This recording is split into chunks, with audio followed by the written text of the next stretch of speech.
those who came before us. The trilobites, the tetrapods, the primates, Homo erectus. Without them, we'd be so much less evolved. And here we are in our modern technology, advanced technology age, and we've got a lot of evolving to do. It's evolution, baby.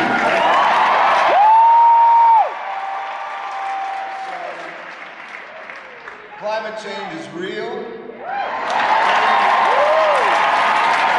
That is not fake news.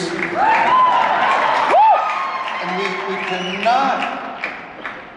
cannot be the generations that history will look back upon and wonder, why didn't they do everything humanly possible to solve this biggest of crises?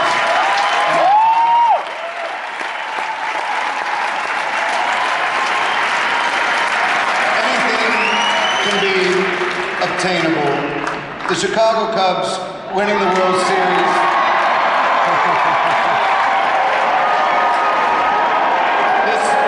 This is proof. And I use that analogy because, in regards to the climate change, because it can be done, but here's the thing, we don't have 108 years to wait. I'm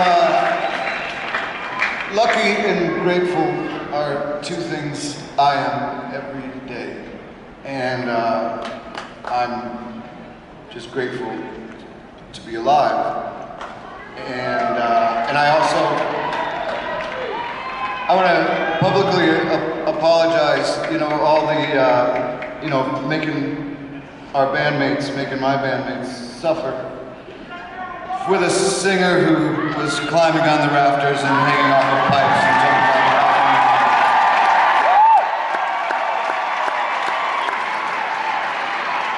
They really didn't deserve that. And, they didn't know that the person that they gave the job to, that their singer was really into Evel Knievel. But it was also the power of music. I swear, I used to be able to hold my whole body up with one finger. But if the music wasn't playing, I couldn't do it with both hands. It's the power of rock and roll.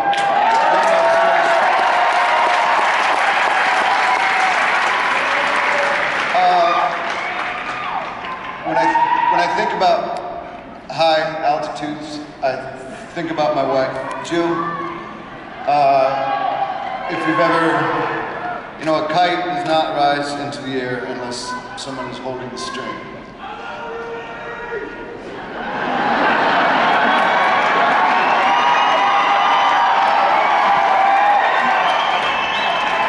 Oh, shoot, honey, I thought you were sitting down in front.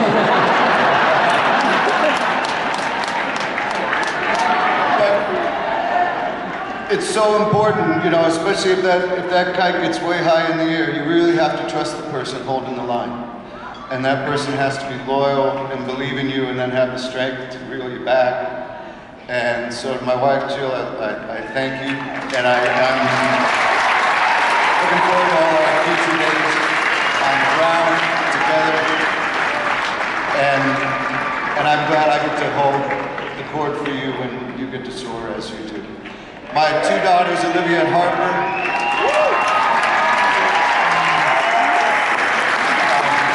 I try to teach them everything I know, and then they teach me the rest. Which there's more of that than what I do know. So I'll get to you.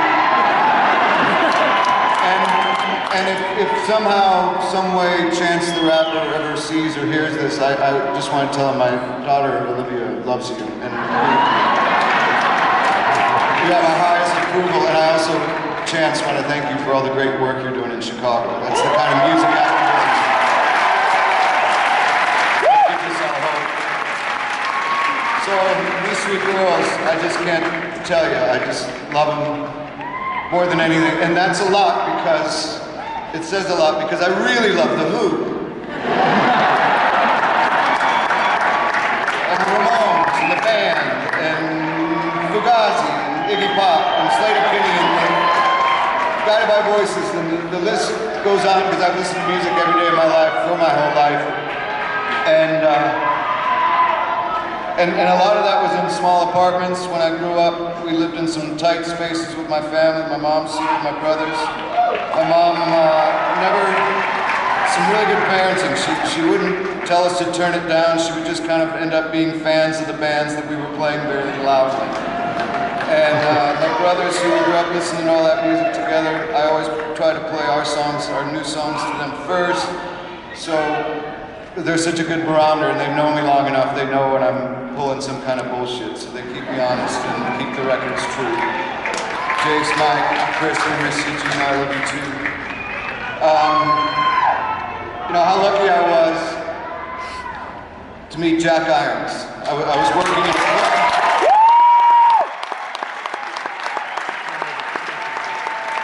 There's Jackie right there.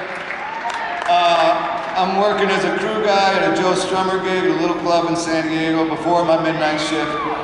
I get to meet Jack, who was the original drummer in the Chili Peppers. He also was a member of the Rock and Roll Hall of Fame already. He's here tonight. Without meeting him, none of this happens. Without meeting Jeff and Sloan, I'm not in this building. I'm probably not even on the planet. I'm certainly not in the spot that I'm sitting down now, standing in now. Jack, thanks so much, and thanks for your friendship.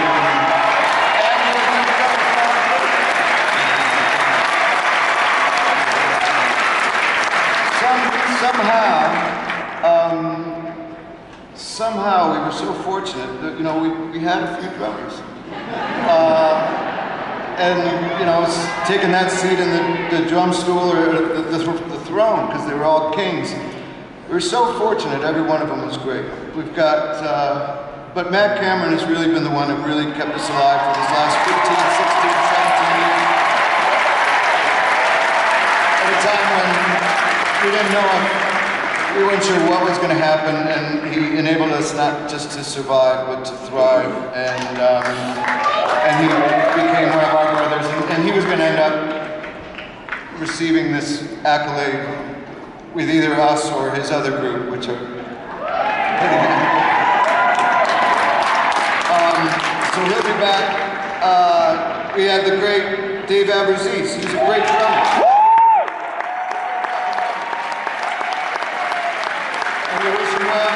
Matt Chamberlain, Jack, and now Dave Cruzen, who we got to play with this week for the first time in 25 years. It's great to see him. He's a great person. And speaking of Daves, Dave Aberzies, Dave Cruzen, I really want to thank Dave Letterman for being part of our honor tonight.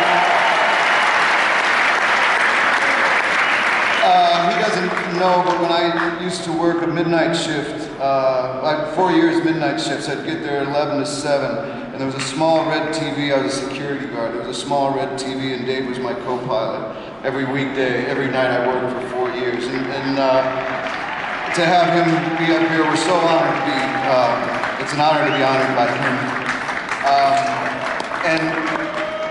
And also he did have so many great bands on his show I saw so many bands that later became influences the first time on the Letterman show. And I'm just going to tell you my side of that quick story. When I came into his studio and took the mic and sang Black, he was doing that he was doing that every night for about 3 months. And I was always watching the show, and it was starting to make me fucking crazy. and then it started getting weird. At one point, I remember I smoked a little something. I'm sitting there, end of the night, I'm kind of relaxing, and he kept asking, Paul, when is this band going to be on the show? When are they going to be on the show? He goes, I don't know. I haven't. Have you called them? I haven't. And he starts looking in the TV. Now I'm stoned to the bejesus. And Dave Letterman, who was my co-pilot back in the security thing, he just looks into the camera, which is looking into my bedroom. Eddie, come here, Eddie. fucked out. I thought the TV was talking to me.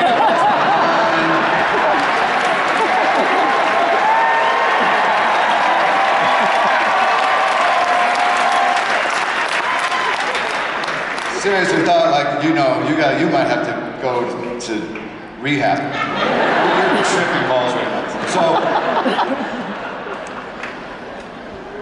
So lastly, we've been through a lot, this group, and if it weren't for everybody out there who cared about our music, if it weren't for everybody out there who came to the shows and brought their energy, if it weren't for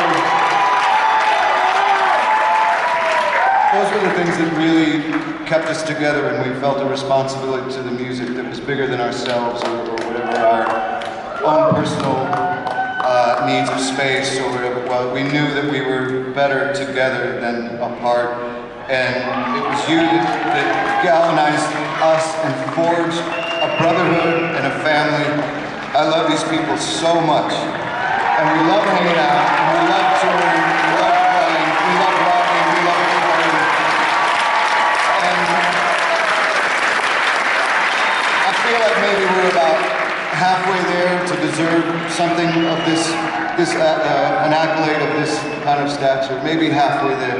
But this is very encouraging, and we're very grateful.